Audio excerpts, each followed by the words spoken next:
Assalamualaikum warahmatullahi wabarakatuh. Saya Kurnia Putri dari PGMI 3 akan menyampaikan hasil reviewan saya mengenai pembelajaran hari ini.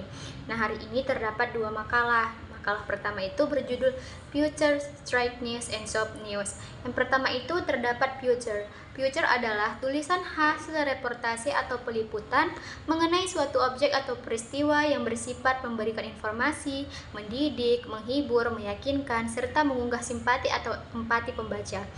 Lalu ada ciri-ciri future. Yang pertama itu lengkap. Sebuah future disebut lengkap bila menyatukan bagian-bagian fakta suatu peristiwa. Yang kedua itu melawan kebasian.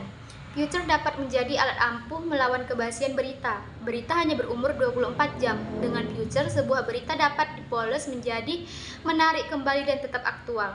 Nah, yang ketiga itu non-fiksi. Future merupakan pengungkapan fakta-fakta yang dirangkai menjadi suatu kesatuan dan memberikan gambaran yang jelas dan utuh kepada pembaca mengenai suatu peristiwa atau objek. Nah, yang terakhir ada bagian dari media massa. Sebuah future harus disajikan dalam media massa, baik cetak maupun elektronik. Selanjutnya, sifat-sifat future. Ada beberapa sifat future menurut Tempo, yaitu yang pertama itu kreatif atau adanya unsur kreativitas. Future membutuhkan kreativitas penulisnya dalam mencari objek tulisan yang khas yang kadang-kadang merupakan peristiwa biasa namun belum pernah atau jarang terungkap. Nah, yang kedua itu variatif atau adanya unsur menghibur. Sebuah future ditulis dengan gaya penulisan yang variatif dan mampu membangkitkan imajinasi pembacanya. Karena disajikan dengan gaya santai, future diharapkan dapat menghibur pembaca. Nah, yang ketiga itu subjektif atau adanya unsur subjektivitas. Future bersifat subjektif, yakni sangat tergantung sudut pandang, wawasan, intelektual, keterampilan, dan karakter penulisnya. Dalam menyusun future, penulis dibolehkan memasukkan unsur subjektivitas. Yang keempat, ada informatif. Future membantu pembaca dengan memperjelas suatu keadaan untuk merasakan gambaran dari suatu kejadian atau mempengaruhinya bertindak atau percaya.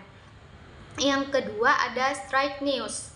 Strike news atau sering juga disebut berita langsung merupakan bentuk penulisan berita yang paling sederhana. Pasalnya, hanya dengan menyajikan unsur 4W, what, who, when, where, maka tulisan tersebut bisa langsung menjadi berita. Yang ketiga, soft news. Berita soft news adalah berita yang dari segi struktur penulisannya lebih luas dan dari segi isi tidak terlalu berat. Soft news umumnya tidak terlalu lugas, tidak kaku atau ketat, khususnya dalam soal waktunya. Nah, selanjutnya ada ciri-ciri soft news. Yang pertama itu bisa dipublikasikan kapan saja, tidak terikat waktu. Yang kedua, mementingkan human interest atau mengangkat aspek kemanusiaan. Yang ketiga, penyusunan bersifat luas dan berstruktur tidak kaku.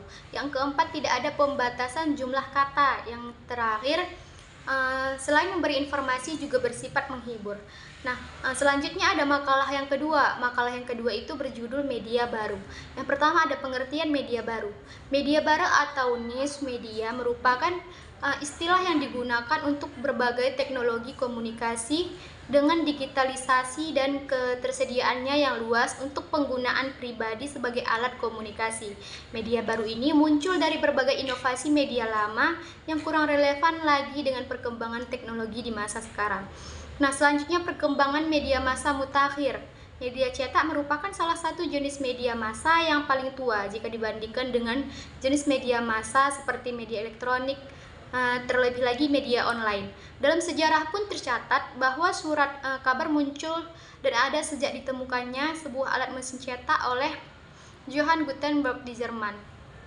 Sedangkan media cetak di Indonesia lahir dari mulai dikenal sejak ditandai dengan perjalanan yang cukup panjang setelah melalui 5 periode. Nah, selanjutnya itu ada tantangan jurnalis. Ada beberapa tantangan yang dihadapi jurnalis saat ini. Yang pertama itu, media massa digital semakin mengglobal. Media massa saat ini menghadapi tantangan terkait perkembangan teknologi dan globalisasi informasi untuk memenuhi kebutuhan masyarakat. Nah, yang terakhir itu jurnalisme warga Kemunculan citizen atau jurnalisme dapat menjadi ancaman serius bagi jurnalis profesional karena setiap orang dianggap mampu dan bisa menyampaikan informasi sejajar dengan jurnalis. Baiklah, sekian dari hasil reviewan saya. Kurang lebihnya saya mohon maaf. Wabillahi taufiq wal hidayah. Wassalamualaikum warahmatullahi wabarakatuh.